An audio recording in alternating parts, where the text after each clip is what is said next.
বেলা তো দুপুর পার হয়ে গেল, এদিকে খিদায় পেটের মধ্যে ইঁদুর দৌড়াচ্ছে, ওইদিকে টার্গেট যা দিয়েছে তার তো অ্যাচিভমেন্টের অবস্থা খুবই খারাপ।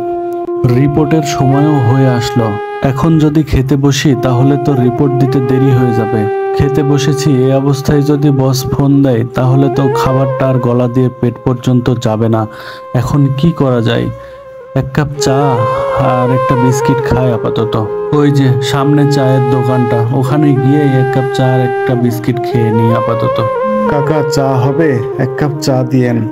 চা খাওয়া শেষ না হতেই হয়তোবা বস ফোন দিয়ে দিবে। উত্তর দিব এখন আমি বুঝতে পারছি না। বলতে বলতে ফোনটা চলে আসছে। আল্লাহ ভালো জানে কপালে আজকে কি আছে। বস। রাহাত সাহেব, রিপোর্ট দিতে এত দেরি হচ্ছে কেন?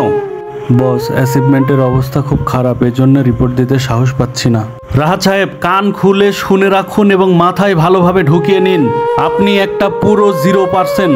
আপনার জন্য টিম সাফার করছে, আপনার জন্য পুরো এরিয়া সাফার করছে, আপনার জন্য আমি সাফার করছি, আপনার জন্য কোম্পানি সাফার করছে। এত সমস্যা সৃষ্টি করে আপনি কিভাবে এত রিল্যাক্স মোডে থাকেন ভাই? মার্কেটের সমস্যা কি সেগুলো আইডেন্টিফাই করেন, সে অনুযায়ী আপনি সমাধান বের করেন। আপনি না পারলে নিজের থেকে সম্মান নিয়ে সরে যান ভাই। আপনার এই পোস্টে চাকরি করার জন্য অনেক ক্যাপাবল ছেলে লাইন দিয়ে বসে আছে। হাজার হাজার ছেলে পেলে সিভি হাতে নিয়ে দরজায় দরজায় ঘুরে বেড়াচ্ছে আপনার এই পোস্টে চাকরি করার জন্য। প্লিজ বস, অনুগ্রহ করে এভাবে কথা বলবেন না। আমি আমার সর্বোচ্চটা দিয়ে চেষ্টা করছি বস। নাম্বার যদি না মেলাতে পারেন তাহলে আপনি 0।